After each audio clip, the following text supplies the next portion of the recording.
তো আমি চলে এসেছি শিল্পা নতুন একটা ব্লগ নিয়ে তোমাদের সঙ্গে। তো দেখো সকালবেলায় চা দিয়ে আমার দিনটা শুরু হলো। তারপর দেখো গাছে খুব সুন্দর ফুল ফুটেছে, সেটাই তোমাদের সঙ্গে এটা একটু শেয়ার করলাম। খুব ভালো লাগছিল দেখতে।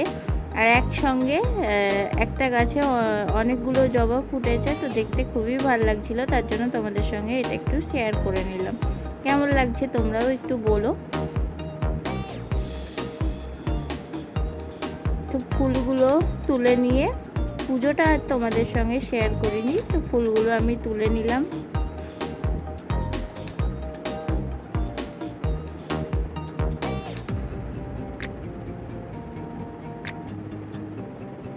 এই দেখো ফুলগুলো আমি তুলে নিয়েছি, তো এগুলো পুজো করে নিয়েছি। এবার তোমাদের সঙ্গে আমি একটা রেসিপি শেয়ার করব, তো রেসিপিটা দেখতে থাকো। কুমড়োর ডাঁটার রেসিপি আমি যেরকমভাবে রান্না করি সেটাই তোমাদের সঙ্গে আজকে শেয়ার করলাম। তো দেখো তেল দিয়ে দিয়েছি, আমি এখানে সর্ষের তেল ইউজ করেছি। আর এর মধ্যে একটা ছোট্ট গোটা রসুন কুচি কুচি করে কেটে নিয়ে সেটা দিয়ে দিয়েছি। আর এবার এর মধ্যে দিচ্ছি দেখো আমি কি বেগুন, পেঁপে আর আলু আর কুমড়োর ডাঁটা, বাস। তো এই যে দেখো রসুনটা ভাজা ভাজা হয়ে গেছে, এর মধ্যে আমি পেঁপে, বেগুন আর আলুটা দিয়ে দিচ্ছি প্রথমে। তো এগুলো একটু নাড়াচাড়া করে নিচ্ছি।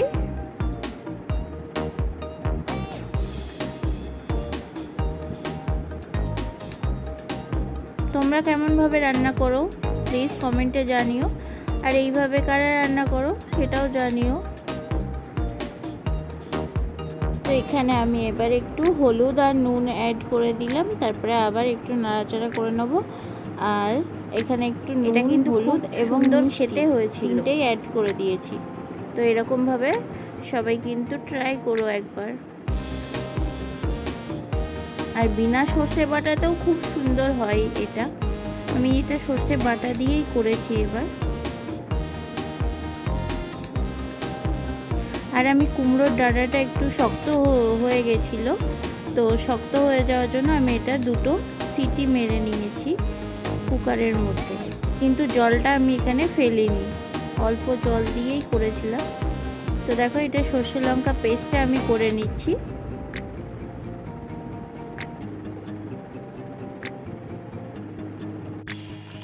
তো যে সর্ষে লঙ্কার পেস্টটা করে নিয়েছি ওটাই এবার এর মধ্যে অ্যাড করে দিলাম। এবার ভালো করে মিশিয়ে দিয়ে আমি কিছুক্ষণের জন্য ঢাকা দিয়ে দিই।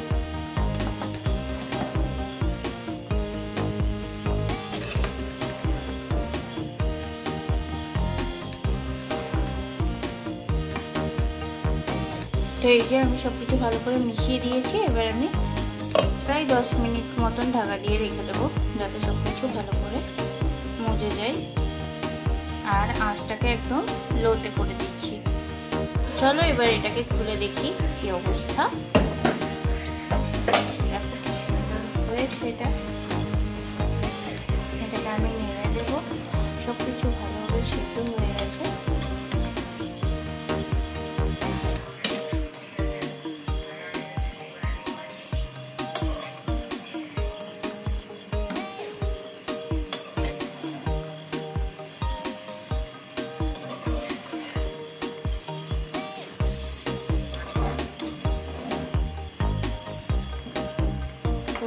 ডাঁটাটা সর্ষে লঙ্কা বাটা দিয়ে কাদের কাদের পছন্দ প্লিজ জানিও। আমার তো খুব ভালো লাগে। আর আমি সর্ষে বাটা সবসময় দিয়ে করি না, আমি এমনি ফোড়ন দিয়েও জাস্ট রান্নাটা করি।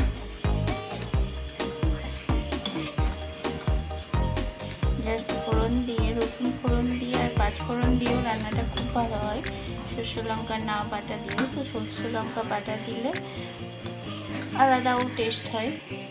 এটা আলাদা রান্না, ওটা আলাদা রান্না। ফোড়ন দিয়ে রান্নাটাও খুব ভালো হয়।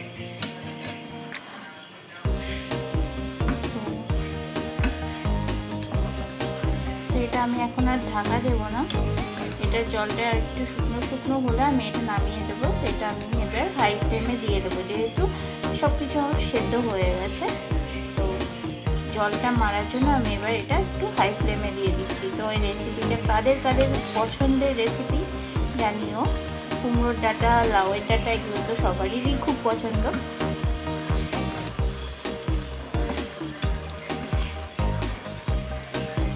তো এটা দেখতে দেখো কতটা লোভনীয় হয়েছে।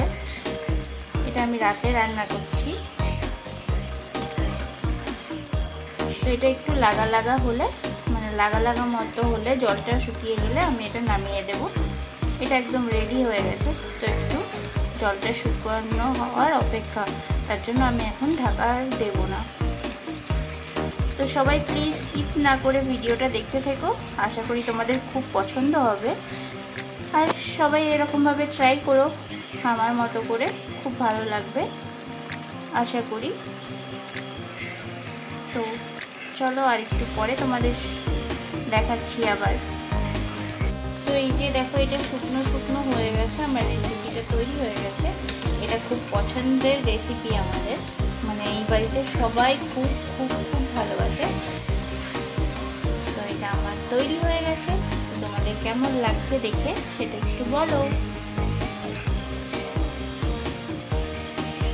তো আজকের মতো আমি টাটা করছি, দেখা হচ্ছে পরবর্তী কোনো রেসিপির সঙ্গে কিংবা ব্লগ ভিডিওর সঙ্গে। ততক্ষণ খুব ভালো থেকো, সুস্থ থেকো আর হ্যাপি থেকো। টাটা সবাই।